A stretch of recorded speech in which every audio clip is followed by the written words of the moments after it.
Welcome back to Guardian of Chaos, the YouTube channel, here for Chaos Corner. To part two, as we talk about the captain of the Kings of Queens, the 1986 New York Mets, written in 2016 here on the Time Machine for Story Time, another episodic YouTube adventure. As I said, go back and check out episode one. It was a banger, as the kids say. All the information and stories about the Kings of Queens, the bad guys won the 1986 New York Mets. One man, unique, unedited, unscripted, raw dog for you, the fans, like the 86 Mets.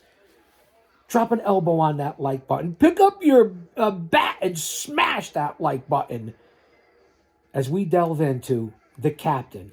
Part two, as I said, if you're here on the replay, leave a comment, say something in the live premiere chat. Again, get us into the algorithm. My loves of pro wrestling and Major League Baseball. It doesn't get much better than this. If he's for us, no one else can be against us. That's all I'll say about that. Stay mentally, emotionally, physically, and spiritually fit. Temporary distraction, much needed stress reliever. Surround yourself with like-minded people. Let's get into part two. How about, again, written by Eric Sherman. So I just want to give the props. Eric Sherman, again, remember the era and what we're talking about, and do this in parts. You're not going to want to miss it as I chronicle this 86, and we're going to go into the book, The Kings of Queens, The Bad Guys Won. We're going to go into that as well. We have plenty of material here. You guys know my history. I'm over a 50-year New York Metropolitan fan. I used to hang out at Shea Stadium in the 70s, saw Willie Mays, Tom Seaver, everybody you could think of. Nostalgia just ain't what it used to be. My mind's like a lazy Susan.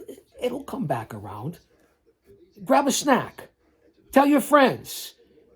Grab a beverage. Let's hang out. How about the off-field persona of the team? I began. The Mets' hard partying ways were well documented in the book, The Bad Guys Won. Hernandez jumped in right away, sounding slightly agitated by the topic. Everybody makes a lot to do about the Mets being this party team, Mex began. I played on some St. Louis teams that didn't do anything differently. There were always players who aren't going to take care of themselves, but most of the players do. I knew that we played mostly night games, and I knew that I couldn't stay out until 3 or 4 o'clock in the morning if I wanted to perform.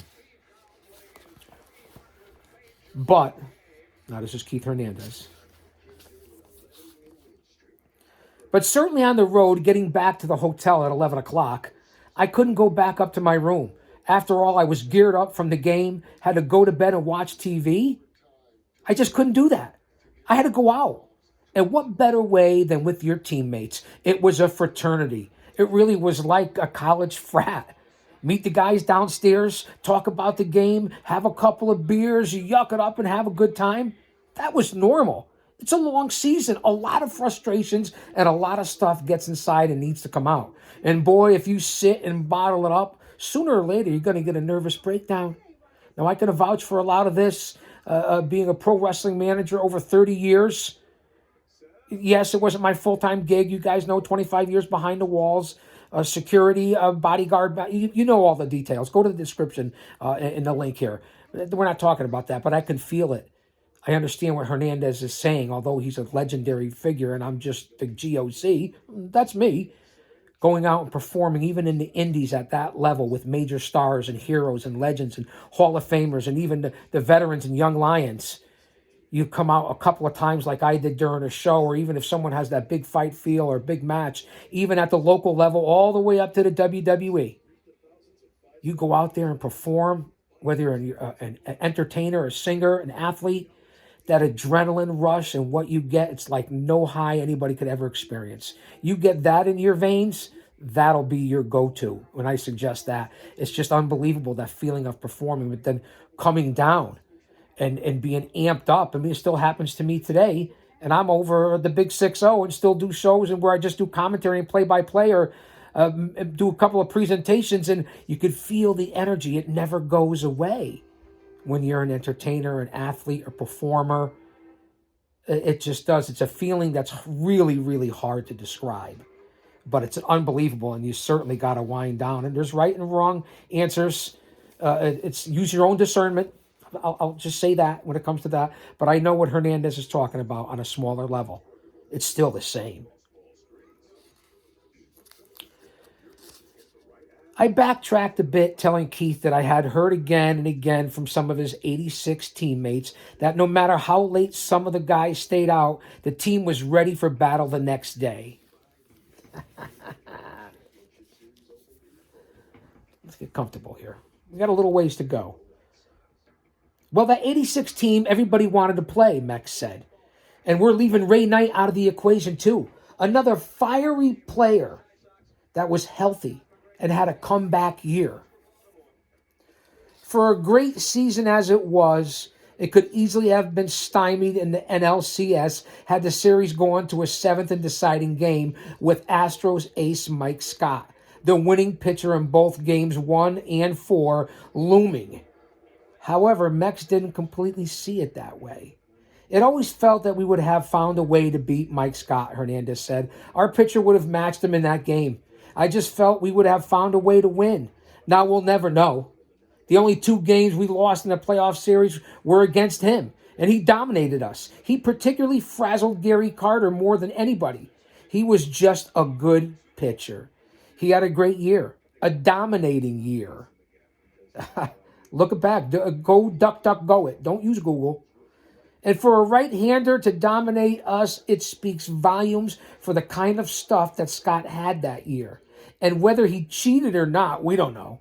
And whether he cut the ball up, I wasn't going to get all caught up in that. You still have to throw the ball over the plate. See the ball, hit the ball. Hello? McFly? Is anybody home? Anyway, Hernandez continued. We went into Game 6 knowing that, yes, we had to beat Bob Knepper. So we really had our hands full with Houston. We were hoping that the Giants would have won that damn NL West division. We knew we were going to have to go up against Scott, Nolan Ryan, and Knepper in that Houston series. They weren't going to pitch a 4th guy against us, and that was as good a starting there as you were going to see. Good of a starting 3 as you're ever going to see, as I stumble, rumble, and fumble here. So Game 6 was just remarkable, the greatest game I ever played in my life. 16 innings. And to go out there from the 9th inning on, where if they take the lead, we lose. So we're out there on defense, on point for 7 innings. That game right there for me was so pressure-packed. And the fact that we had the best record in baseball, why the hell did we have to open in Houston and play Game 6 and a potential 7 in Houston? That's a good question. It should have been Games 1, 2, 6, and 7 in New York. So we had to do it on the road and up in the dome. And that's a whole different ball of wax.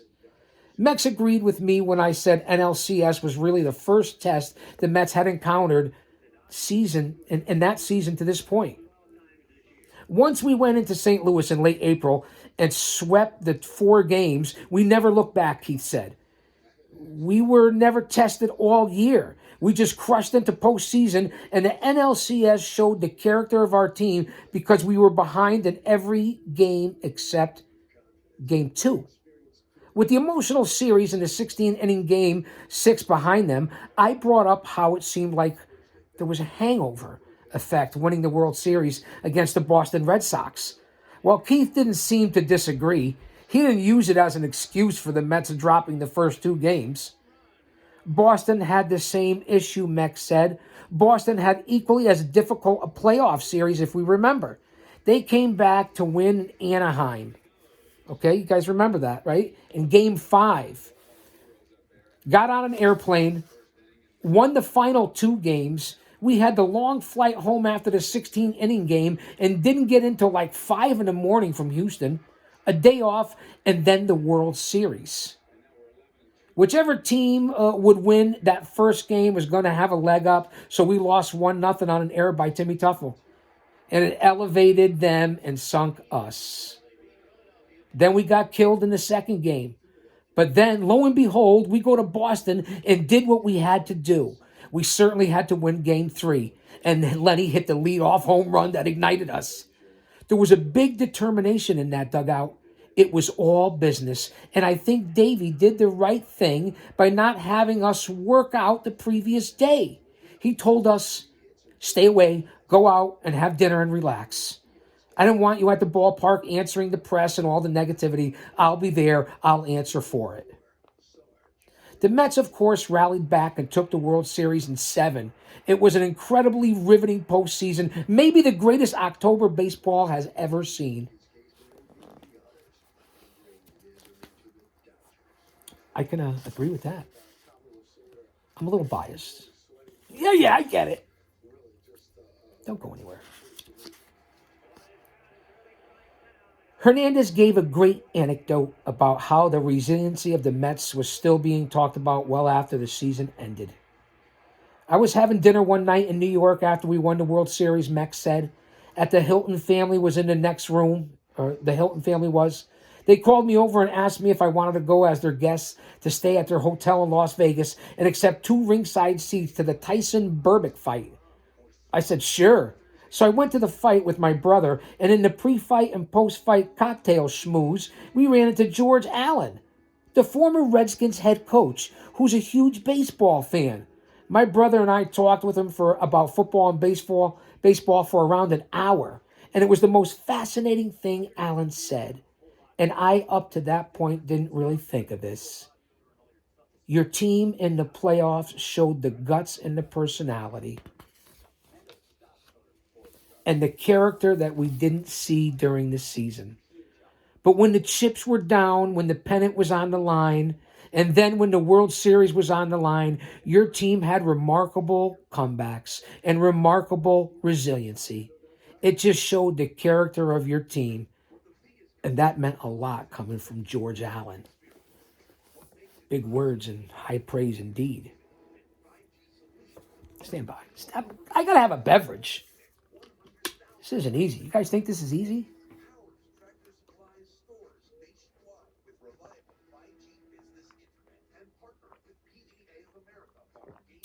Thanks for bearing with me.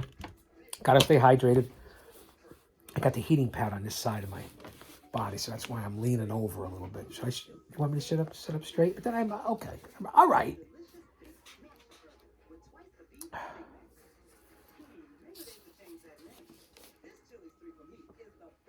Where were we?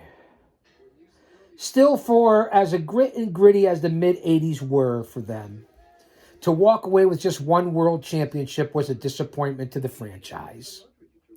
There are many different factors that can be pointed to as reasons for the perceived underachievement of the team. But the one that is referenced most is the drug problems encountered by Dwight Gooden during the 1986 season and beyond, I thought, Keith's perspective. As both team captain and as someone who had once used drugs and was able to walk away from their grip, would be valuable in determining if anything could have been done to set the young Met superstar straight. Doc was a once-in-a-generation kind of pitcher, I began. He was still very good in '86, though clearly something wasn't the same after the dominating season he had in 1985. Were there any red flags you could see or efforts made by management or the players just to sit down and ask him what was going on in every day? Is everything okay? Mex didn't hesitate. Well, I remember Cashin didn't want to have him up in '84, Hernandez said. He felt Doc was too young to put into the spotlight, particularly in New York. He wanted him to have another year, at least a half a year in AAA. But Davey Johnson managed him the year before and was adamant that Doc was ready and that he come up. That was a big bone of contention between Davey and Frank. I've had dinners with Frank, and he always regretted not having Doc in AAA in '84. Still, as Mex continued, he said he could hardly blame Davey for wanting to bring Doc up as soon as possible. Doc was ready, Keith said. You can't hold someone's hand and watch them 24 hours a day. Some of Doc's associations were associates were a little suspect. One female in particular, who I won't get into, that I felt was trouble up River City. And I found out that, yeah, she was. So you're a man, you live your own life. Doc was on top of the world, like Michael Jordan. He was young. He had his billboard up in Manhattan painted on a building. A lot of people want to hang around with that, and it's hard to filter out the bad elements that's just there to suck off of you and take what they can take. There are not really good influences, and then there are those that really care about you. It's in your heart to find those who really care about you, and that basically starts with your family. So I really don't know if there's anything that we could have done. There was more Keith wanted to say, and after a pregnant pause, perhaps some quick introspection, and then a sigh, he continued. I've had my share of troubles too, Hernandez lamented. I mean, I made my share of mistakes. I was doing things detrimental to my career prior to being a Met. Fortunately, I was strong enough to pull out. But you know, you make mistakes in life and you always hope you learn from them. Some guys are strong enough to nip it in the bud, and some guys, well, I've seen careers ruined. I can speak to that as well in the industry that I'm in. You see the correlation here, the similarity. Keith then got back to the Doc conundrum, which has plagued the veterans from that 86 Mets team for nearly 3 decades. Keith said it's a fine line. What could management possibly have done, Mex asked rhetorically. Doc was a grown man. He's going to go home. Right? I mean, he's got a point. He's going to go home after a game in New York and hang out with his friends. What are you going to tell him? No, you can't go out with this guy or that girl. You can't do that. There are limits. Drugs are very seductive and they get a hold of you and you're a whole lot of trouble. There's nothing good to be said about narcotics. There's only so much you can do. I've had the right people around me in my career. I felt like I've had a guardian angel over my shoulder my whole life. You can't nursemaid the guy, Hernandez continued. It's just really tragic what happened to Doc and what could have been. His accomplishments were incredible anyway if you look at his body of work. But can you always sit there and go, well, Doc could have been spoken in the same breath as, I don't know, Dizzy Dean, Walter Johnson, Sandy Koufax, Bob Gibson, Warren Spahn? He could have been on a level with them. It's too bad. Of course, there were other reasons besides Doc why the Mets didn't win another championship with that star-studded group they had. I brought up some theories for Keith to consider. Stand by. Stand by. The Zulu Cup.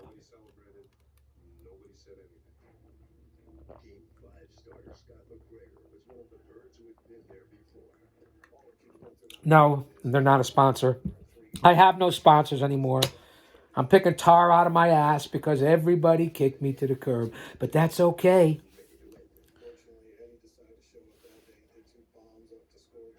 And family, that's all I really need. Okay, where were we? The team had all this young talent, I began. Mets most feel as if the team should have won a couple more championships with that core group they had. Davey made so many of the right calls with that team. He let them be men. He let them do what they needed to do, like canceling the workout prior to Game 3 of the 86 World Series, which by all accounts was a brilliant move. But it did, along with seemingly setting so few boundaries for the team, cast Davey as a player's manager. Good thing or a bad thing? Taking nothing away from Davey, especially a job he did leading up to and during the 86 season, but did his leniency hurt the team moving forward? Or was it more the trades and non-signings of key players that kept the Mets from winning another World Series? We could have had a little more discipline on the team, Mex said. Without hesitation, he said that. The most disappointing season for me was the Mets in 87. We should have won the division 2 years in a row. We won 92 games. We opened the season with Doc in the drug tank. In the last week of spring training, McDowell gets operated on for appendicitis, and he misses the first month of the season. That year, we lost all of our starting pitchers at some point. Frank brought up young pitchers that weren't ready because he had the confidence in our offense and they knew that we'd carry him through. Doc was out for a long time. Ojeda was down for a bit. And Sid Fernandez had knee problems, and we lost him. Then Ron Darling, our best pitcher that year, red hot down the stretch, gold glove fielder, while pitching a gem, he fields a swinging bunt down the third base line in September, bends over to grab the ball, and tears a ligament in his throwing thumb. We lost Ron for the last 3 weeks of the season, losing 4 of his starts. And we lose in the last week of the season to the Cardinals. If we had Doc all year and we didn't lose all of our starting 5 at different parts of the season, we would have won that division. Injuries are a part of the game, but that season is the one that sticks in my craw. While Keith clearly believed missing the playoffs in '87 was primarily because of key players going on a disabled list, he noted a different, more negative dynamic at work the following year, 1988, which was a big year for the Mets. Another year where I thought they should have won the World Series, or at least gotten there. Despite the fact the Mets won the division title and 100 games that season. In 1988, we started falling apart, Max said. We were getting destroyed from within, pulling apart. Lenny was becoming more unhappy with his platoon role. As a team, we weren't getting along as good. I felt we were tearing apart. I thought we were ready to get upset by the Dodgers in '88 in that NLCS. I didn't go into that playoff series confident at all. What a classic series. Heartbreaking for me personally, the '88 NLCS between the Dodgers and the Mets. Really? I asked, recalling how truly mediocre the Dodger lineup was compared to the Mets. That really surprises me to hear. Particularly with the Mets, were far superior overall and had David Cohn on the staff. Well, they had good pitching, Mex said. We had the better offense, but pitching is the name of the game, and they beat us with their pitching. And if Mike Scioscia doesn't hit the home run in Game 4, we go up 3-1. Ball game over. But tip your hats to the Dodgers. I just felt we weren't the same. We won 100 games for Christ's sake, he says. But that's when we started seeing some friction. I guess that's just the nature of human beings. We'd been together for a while. And in '89, it all fell apart. That's where a pause, and then Keith reverted back to the subject of the Mets' failure to repeat in '87. Obviously still, after all these years, disappointed and at least peeved about it. A little peeved anyway. You know, Hernandez said, it's hard to repeat, but we were ready to win again in '87. And damn it, there would never be the talk about this underachieving a team. I don't think we underachieved. There were just some damn good teams that played against us. The '85 and '87 Cardinals were good. It was very competitive, that's for sure. And a great era for baseball, I said. It was, Keith answered. Today, Hernandez, a twice-divorced father of 3 daughters, is a moving target between 3 locales of homes in Juno Beach, Florida, Sag Harbor, Long Island, and his regular appearances in New York City, otherwise referred to by Jerry Seinfeld's character on Seinfeld episode as the Bermuda Triangle.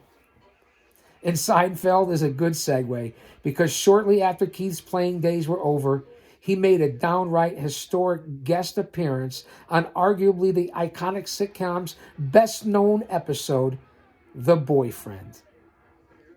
During the height of the show's popularity, a storyline that played on his bromance with Jerry and how it became complicated once he started dating the Elaine character, played by actress Julia Louis-Dreyfus, was so clever and so received that TV Guide ranked it in the 4th best television episode of all time. Put that in your pipe and smoke it. Mex would also make cameo appearances in the final episode of Seinfeld and the comedian, a huge Mets fan and owner of luxury box at Citi Field, makes occasional appearances in the Mets broadcast booth during the games. While Hernandez continued to get small roles in movies and commercials, he eventually discovered a second career as an Emmy Award-winning baseball analyst, first on MSG and currently with SNY's Mets telecasts. He's been at it for well over a decade and is tremendously popular with viewers for his honest, no-holds-barred observations of the game. And as someone as a loyal Mets fan for, as I said, over 50 years, and especially with Cohen, Darling, and Hernandez in the booth, even just Hernandez and Cohen, it's like listening to Bob Uecker and all the other legendary broadcasters. Hernandez just incredible, funny, sense of humor. It's entertainment personified with Keith Hernandez. He really is one of a kind. And man, I could listen to the broadcasts all day. It ruins it when it gets into the playoffs and you go to TBS or somewhere else. At least they have Darling. But Hernandez, Darling, and Cohen, that's a three-teamer to beat a full house anytime. Take that from experience. I hope your notebooks are still out. We're over 30 minutes in on this episode as well. Part 2 of The Captain, the Kings of Queens.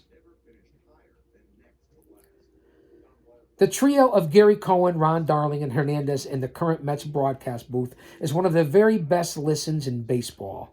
I have long believed that a kid learning the game will pick up more useful information and hear more critical thinking in a handful of Mets telecasts than a year of listening to some of the other major league broadcast teams out there. They're that good. Naturally, they're pulling for the Mets to win. Though they're anything but homers, you hear it with some of the other clubs. A broadcast with Keith is never dull and often colorful, filled with similes. A personal favorite was when an umpire called a very low strike and Mex observed that ball was knee-high to a grasshopper. Keith once said in an interview that he's kind of like the Phil Rizzuto of the Mets broadcasting team. But while the Scooter was beloved and became everybody's favorite Italian uncle, with his entertaining commentary, cannolis, and birthday greetings during Yankee telecasts, there really is no comparison. You remember Rizzuto during those 70s TV broadcasts? Because I do. I mean, I was a teenager in those years. And younger. Holy cow! When it comes to baseball broadcasting, Hernandez is more of a mix of Tony Kubek's analytical skills and Joe Garagiole's gift of gab. As should be expected with any broadcaster who never shies away from controversy, some of his comments over the years have made headlines. There was the time he questioned why a female massage therapist should be allowed in the San Diego Padres dugout, which he later apologized for. Then another when he came down on Gary Carter for promoting himself to replace the Mets manager Willie Randolph. We know what happened to Willie in the middle of the night on the West Coast. And then demonstrating he is not adverse to sometimes being critical of the Mets. Mex was blasted by a just-fired Mets hitting coach, Dave Hudgens, for his observations of the club's passive hitting approach and taking too many pitches. As a member of the media now, Hernandez naturally has a different perspective from the days that he wore a uniform. I wondered if he saw any significant difference between today's ball player and the typical ones from his playing days, particularly in the clubhouse environment. Keith said, and I quote, "I get the sense things were different in the 80s, that maybe it was more fun, like a lot of things in the 80s, 70s as well. How is being a baseball player today any different from when you played? I don't sense the camaraderie that we had when we played," Keith began. "We didn't have any televisions throughout the clubhouse to watch the MLB network or baseball games or movies or whatever. There were headphones, but we didn't have music in our ears. We didn't tune out, and we didn't stick our heads in our locker rooms and disappear for an hour without interacting with each other. There was constant interaction. Now there's just too much going on. Now with the clubhouses are like country clubs. They have pinball machines and pool tables, and there's so much use of computers going over what this is or what that pitcher does. It's just too scientific. There's too much information, as opposed to 25 years or 25 guys coming together and interacting throughout a very long and grueling season. I mean, it's hardly even worth going into a clubhouse today before a game because they're just not there. At Citi Field, they have a room almost as big as the clubhouse where the press can't go. And okay, that's fine. We just had a little tiny room in the back at Shea Stadium where maybe only 6 guys could hang out at one time. It's just a whole different ball of wax. That's the difference that I see. He's not wrong. We talked about a bit about the future in his broadcasting career. And Keith told me he'd like to stay in the booth until he's at least 70 years old, which would give Mets fans at least another 8 or 9 years of listening to the outspoken unpredictability and baseball-savvy color analyst. How about an autobiography, I asked. You have a great story to tell. Hernandez, no stranger to the literary world, with 2 highly acclaimed books he's written with co-author Mike Bryan. If it ain't first, A Season with the Mets and Pure Baseball. And a third, Shea Goodbye, written with Matthew Silverman, seemed delighted by the question. Well, that's flattering, Keith said, a smile coming through in his voice. But right now, I have my hands full with my commitment in the booth. So for now, to quote Keith, the sun is out, the sun is shining. Let's play 2. It's right around the corner, fans. February and spring training's right around the corner. And the Caribbean Series is this weekend. So let's get our baseball fix. And I'll be here for story time. But right now, as he said, my hands are full of commitments in the booth. Well, not right now, Keith, because we're at the end of January. It's almost time. So for now, fans will have to settle for the entertaining and spot-on commentary of a New York icon who helped turn the club's fortunes around and ushered in the greatest era in Mets history. An interesting read. Eric Sherman, 2016, New York Times bestselling co-author of Mookie Life, Baseball, and the 86 Mets. The Kings of Queens, Life Beyond Baseball with the 86 Mets. And the forwards by Davey Johnson. And don't forget, there's another Kings of Queens, the Bad Guys one, the more party version, I guess, that we're going to review that you can go out and get also.